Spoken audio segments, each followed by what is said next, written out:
Assalamualaikum warahmatullahi wabarakatuh. Bertemu kembali di channel Hermawan Haryati. Apa kabar kawan-kawanku semuanya dimanapun berada? Mudah-mudahan selalu sehat dan selalu bahagia. Pada kesempatan kali ini saya akan kembali melanjutkan pembahasan mengenai soal dan jawaban tes kompetensi teknis sejarah.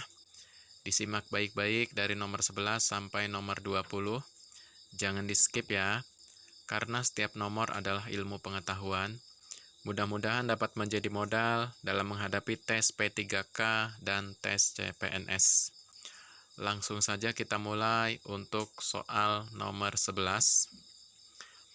Perhatikan teks berikut ini. Dalam pidatonya, Insinyur Soekarno antara lain menyerukan kepada seluruh rakyat Indonesia agar merenungkan kembali masa-masa perang kemerdekaan dahulu. Dalam perang kemerdekaan itu, rakyat Indonesia bersatu padu sehingga berhasil mengusir penjajah dari bumi Indonesia. Ia berharap agar bangsa Indonesia selalu memelihara persatuan dan kesatuan, menghentikan segala permusuhan dan pertikaian antar sesama. Niscaya bangsa Indonesia akan semakin jaya. Teks tersebut menunjukkan salah satu kegunaan sejarah, yaitu kegunaan titik-titik. A. Inspiratif atau memberi inspirasi. B. Instruktif atau membantu pengajaran. C. Rekreatif atau memberi kesenangan. D. Edukatif atau memberi pelajaran.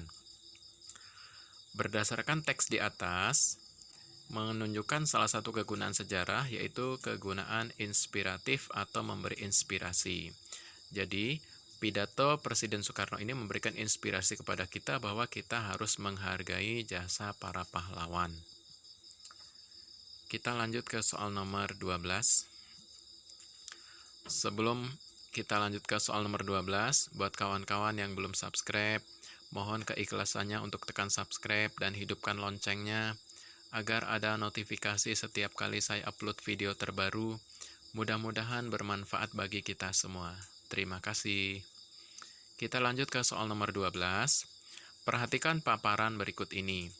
Pada masa berburu dan mengumpulkan makanan, secara fisik manusia masih terbatas usahanya dalam menghadapi kondisi alam. Tingkat berpikir manusia yang masih rendah menyebabkan hidupnya berpindah-pindah tempat dan menggantungkan hidupnya kepada alam dengan cara berburu dan mengumpulkan makanan. Berdasarkan paparan tersebut, dapat diketahui bahwa salah satu karakteristik kehidupan manusia pada masa tersebut adalah titik-titik. A. Mulai menetap. B. Tinggal di pinggir pantai. C. Hidupnya nomaden. D. Tidak tergantung pada alam. Untuk jawaban yang benar pada soal nomor 12 ini adalah C, yaitu hidupnya nomaden atau berpindah-pindah tempat.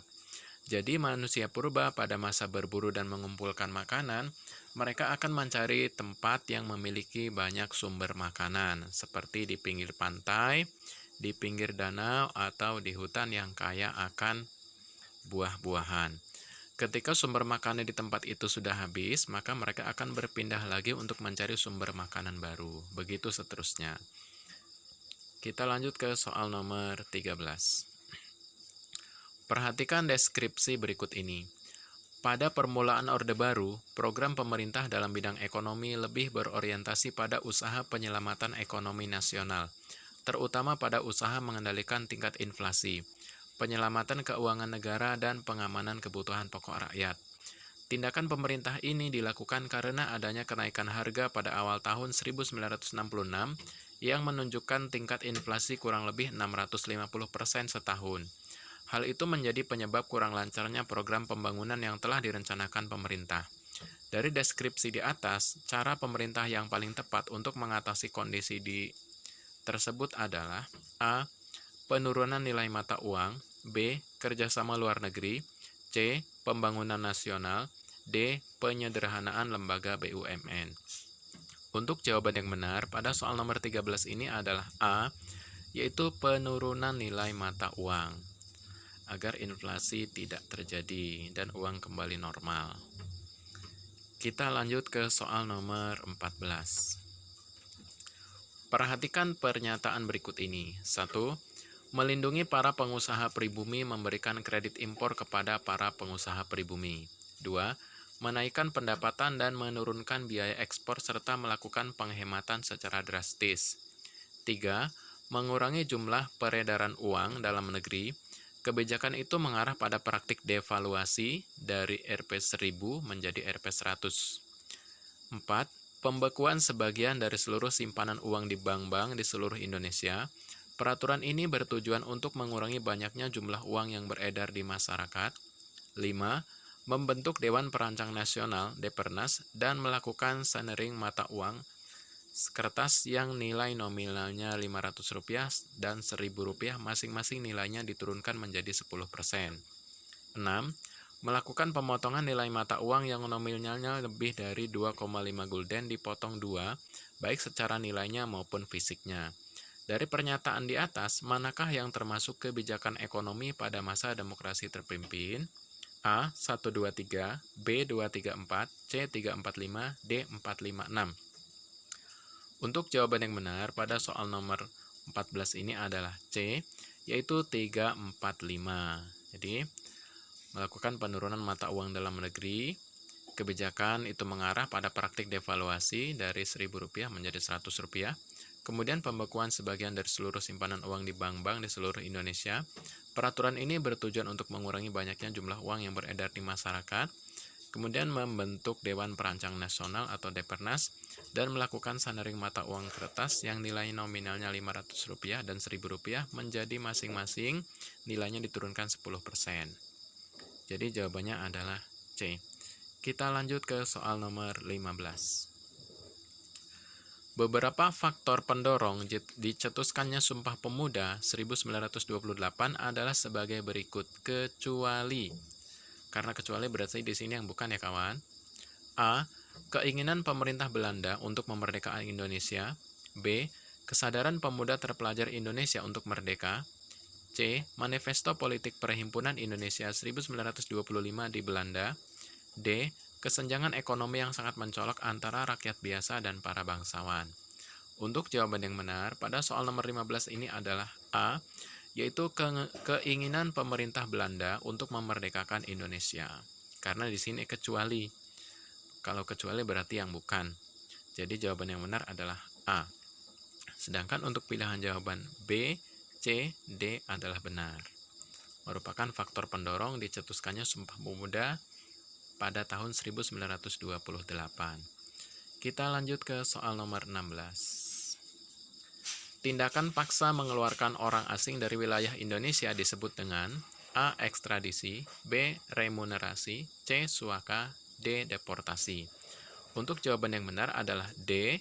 Deportasi. Jadi, apabila ada orang luar negeri yang tinggal di Indonesia secara ilegal masuk wilayah Indonesia, atau yang secara sah masuk wilayah Indonesia tetapi visa atau dokumen-dokumennya telah kadaluarsa atau habis masanya, atau tinggal di Indonesia tanpa izin, maka pemerintah Indonesia berhak untuk mengeluarkan secara paksa orang asing tersebut.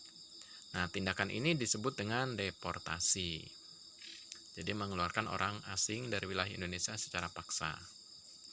Kita lanjut ke soal nomor 17. Bukti bahwa Indonesia sebagai anggota ASEAN telah melaksanakan politik luar negeri yang bebas aktif, antara lain turut serta berpartisipasi dalam meredakan pertikaian antar faksi di Kamboja pada tahun 1988 dengan cara A. Memberi bantuan senjata kepada kelompok independen. B. Mengirim pasukan Garuda sebagai pasukan Dewan Keamanan PBB. C. Memberi bantuan ekonomi dan obat-obatan bagi rakyat Kamboja. D.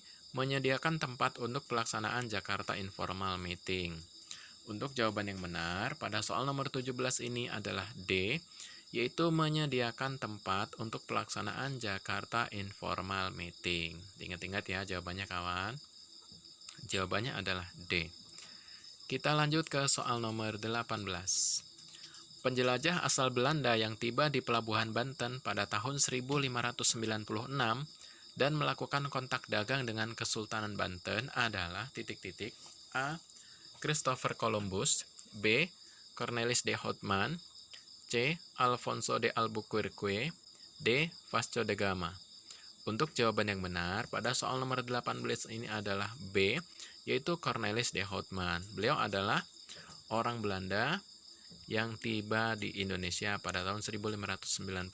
Jadi orang pertama penjajah Belanda yang tiba di Indonesia. Sedangkan Christopher Columbus adalah penemu benua Amerika. Alfonso de Albuquerque dan Vasco da Gama adalah orang Portugis. Kita lanjut ke soal nomor 19. Biografi Ahmad Soebardjo. Soebardjo adalah tokoh pejuang kemerdekaan Indonesia, diplomat dan pahlawan nasional Indonesia. Ia juga Menteri Luar Negeri Indonesia yang pertama. Semasa remaja, Soebardjo sekolah di Hongere Burger School, Jakarta, setara SMA, pada tahun 1917. Ia kemudian melanjutkan pendidikannya di Universitas Leiden, Belanda, dan memperoleh ijazah Master der Rechten, saat ini setara sarjana hukum, di bidang undang-undang pada tahun 1933. Ketika menjadi mahasiswa, Soebardjo aktif dalam memperjuangkan kemerdekaan Indonesia melalui organisasi kepemudaan seperti Jong Java dan Persatuan Mahasiswa Indonesia di Belanda. Karir Ahmad Soebardjo terus naik ketika dilantik menjadi Menteri Luar Negeri pada tanggal 17 Agustus 1945, sekaligus Menteri Luar Negeri pertama. Kabinet saat itu bernama Kabinet Presidensial, kemudian menjabat Menteri Luar Negeri sekali lagi pada tahun 1951 sampai 1952. Selain itu, ia juga menjadi Duta Besar Republik Indonesia di Switzerland tahun 1957 sampai 1961. Dari paparan di atas, maka dapat kita simpulkan bahwa A. Walaupun Ahmad Soebardjo lulusan dari negeri Belanda, tapi nasionalismenya tetap tinggi. B. Ahmad Soebardjo adalah Menteri Luar Negeri pertama Republik Indonesia. C. Ahmad Soebardjo bersama Muhammad Hatta adalah aktivis Persatuan Mahasiswa Indonesia di Belanda. D. Ahmad Soebardjo aktif memperjuangkan kemerdekaan Indonesia sejak kuliah di Belanda hingga menjadi duta besar di Swiss. Untuk jawaban yang benar pada soal nomor 19 ini adalah D, yaitu Ahmad Soebardjo aktif memperjuangkan kemerdekaan Indonesia sejak kuliah di Belanda hingga menjadi duta besar di Swiss. Karir beliau sungguh luar biasa dan pengabdiannya bagi NKRI sangat luar biasa. Kita lanjut ke soal nomor 20.